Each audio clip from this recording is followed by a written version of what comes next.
Hello everyone, my name is Legion Cage. If you're watching this video, you probably watched through my playthrough of Resident Evil Requiem, which you can also find here on YouTube. In this bonus video, I'm going to read Grace's report. Grace Ashcroft, obviously one of the main characters of the game, an FBI analyst, filed a report on the truth of Raccoon City. This becomes unlockable after you beat the main game. So if you haven't watched my playthrough or haven't played through it for yourself yet, consider this your spoiler warning. And here we go.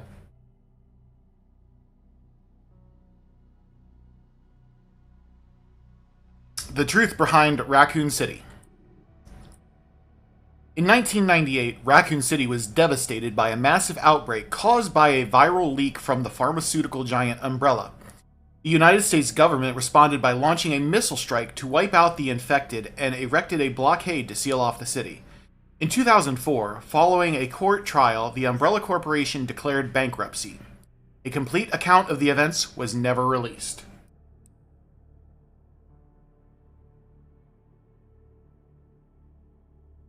However, in October 2026, it was discovered that the city had been used as a hub for the production and trafficking of bioweapons. This report reveals that the established narrative of Raccoon City incident was falsified and elucidates newly discovered truths surrounding the incident. 1968. To properly understand the truth, we must first go back to the beginning of it all. In 1968, Oswald E. Spencer, James Marcus, and Edward Ashford founded the Umbrella Corporation. Having witnessed the horrors of the Second World War and the dread of the Cold War, Spencer felt a sense of despair at watching the world repeat the same mistakes. He felt it was his duty to bring about a change to humanity.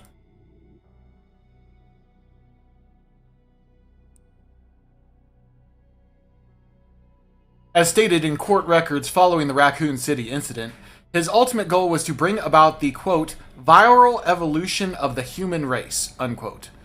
Thus, he relentlessly pursued virus research through illegal and inhumane means. This fact remains unchanged. 1970s. From the very beginning of Umbrella, the company faced rapid change and intense internal strife, most notably, the sharp ideological divide between Spencer and Marcus. According to court records, this conflict was cited as the primary factor leading to the unusual developments which followed. In 1978, James Marcus developed the T virus, which would go on to become the cause of the subsequent outbreak. 1980s. This is a crucial period for understanding the basis of what caused the incident and the truth behind the entire case. Spencer's influence and ARC's establishment. Spencer used internal politics to have Marcus demoted, absorbing T-virus research into a facility under his own control. From then on, Umbrella began to actively research and develop bioweapons under Spencer's leadership. The underground facility, known as ARC, which was discovered during recent events, originally served as the administrative center of Umbrella's research. Several documents outlining Spencer's plan for ARC have also been discovered.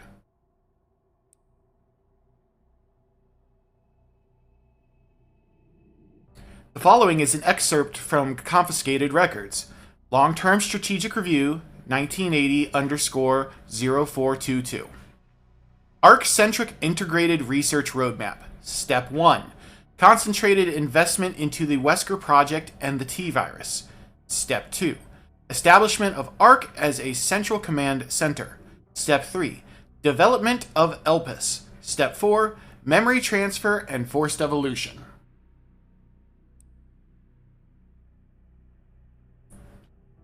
This is the first recorded instance of a significant keyword, ELPIS.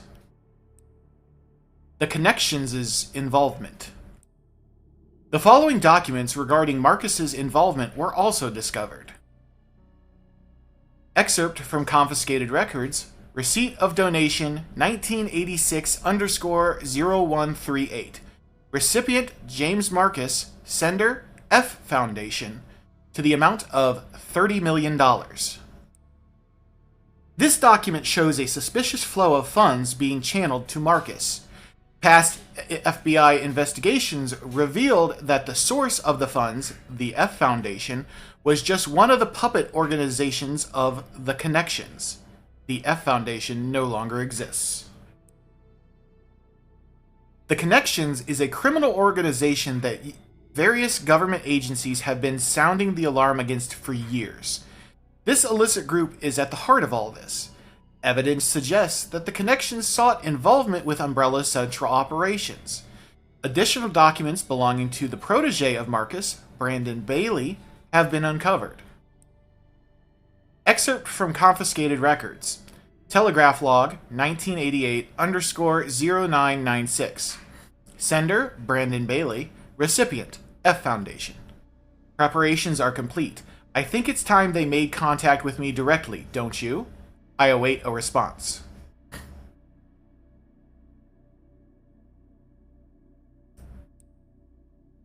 This indicates that Bailey took over correspondence with the Connections succeeding Marcus.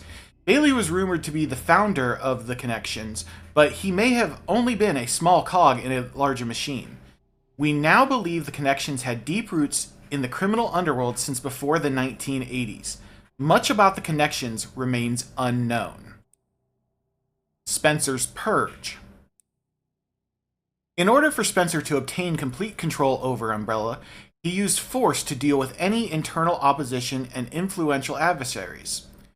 A list of these individuals, seemingly prepared by an associate of Spencer's, was recently discovered. Excerpt from confiscated records, Re-Evaluation List. Following the CEO's re-evaluation protocol, measures will be taken against these individuals. Cheryl Moore, Michael Kramer, James Marcus, omitted. 1990s. During this period, Umbrella continued to grow and expand through ties with the government. The organization became so large that Spencer could no longer fully control it. Numerous accidents plagued Umbrella facilities around the world as a result of poor management. Furthermore, information was being leaked to rival organizations and the Connections due to moles who had infiltrated the company. Yet, despite the circumstances, Spencer was able to thoroughly protect and complete his research at ARC, the research Elpis. While most records regarding Elpis were lost with the destruction of ARC, a precious few remain. Excerpt from confiscated records. Spencer's Message 199 data missing. Tricell, HCF, The Family, and Umbrella. Elpis shall bring it all to an end. Data corrupted. The only information leaked about Elpis was that it had the potential to upset the military balance of the entire world. However, a strictly managed password known only to Spencer was needed to access it. What is Elpis? Elpis is a powerful antiviral drug. However, this was unknown to those who sought it. The Connections and other black market groups mistakenly thought it to be a powerful bioweapon with the potential to control human minds. This conclusion likely stemmed from the fierce competition surrounding bioweapon development. It was common knowledge that Spencer, the developer of Elpis, aimed for the evolution and control of humanity through viral technology. Completion of Elpis. Based on data taken from confiscated records and changes in Spencer's behavior, we believe Elpis was completed around the mid-1990s. After this period, the records show a marked decrease in the number of public statements from Spencer. A similar decrease in activity was also observed at the Raccoon City orphanage. Disturbingly, it is suspected that the children at the orphanage had long been used for Umbrella experimentation. While Spencer frequently visited the orphanage, records indicate he stopped in the 90s.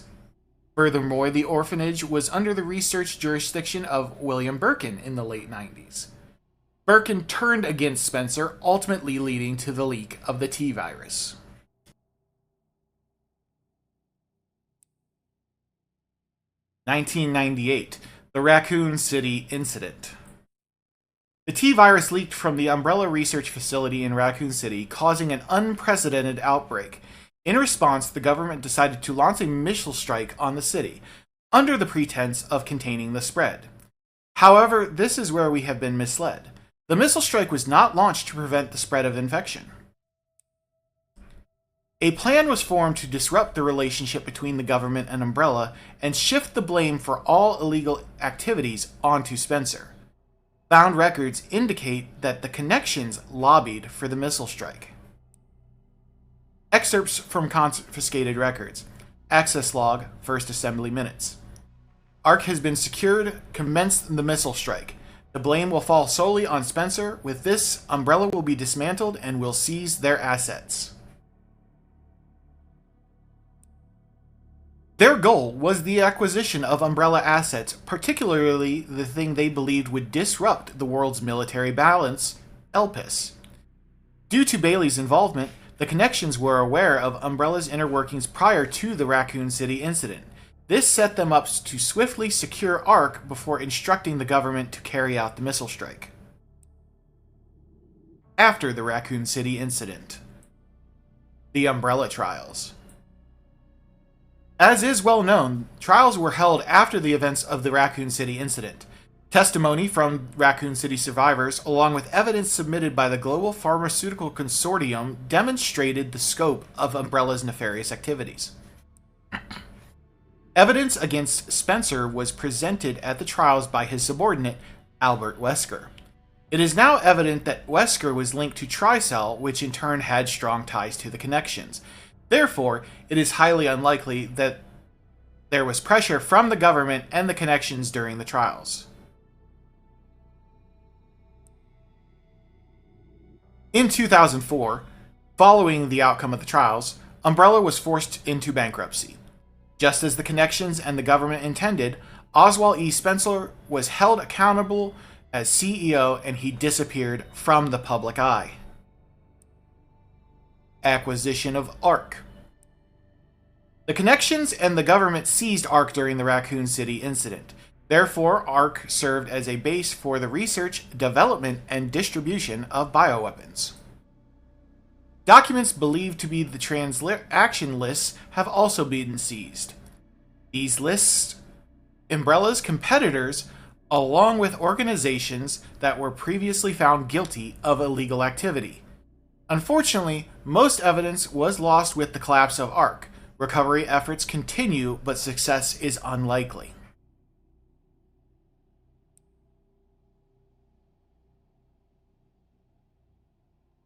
Proliferation of bioterrorism.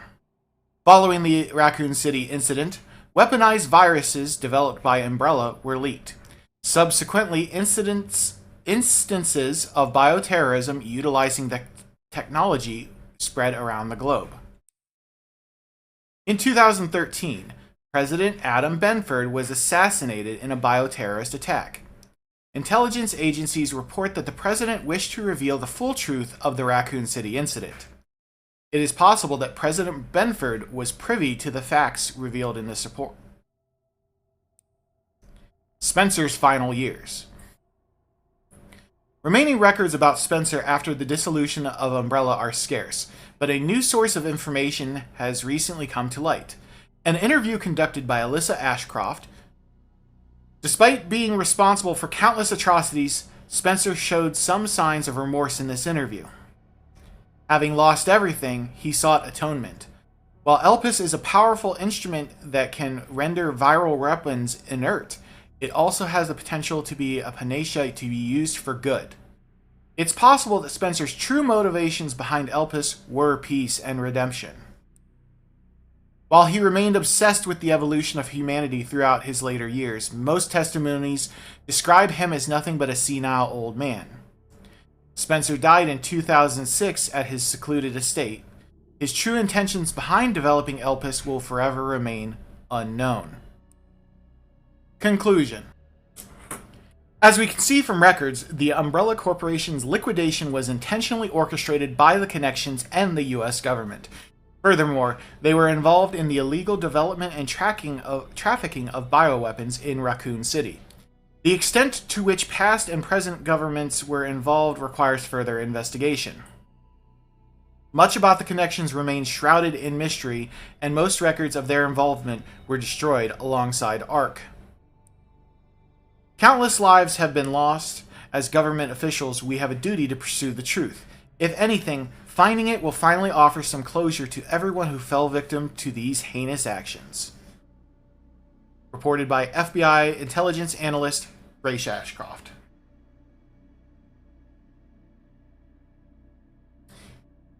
Again, my name is Legion Cage. Thank you for stumbling through this report with me. Hopefully you enjoyed my gameplay and my reading of Grace's report, and I look forward to whatever Resident Evil tends to bring us here in the future.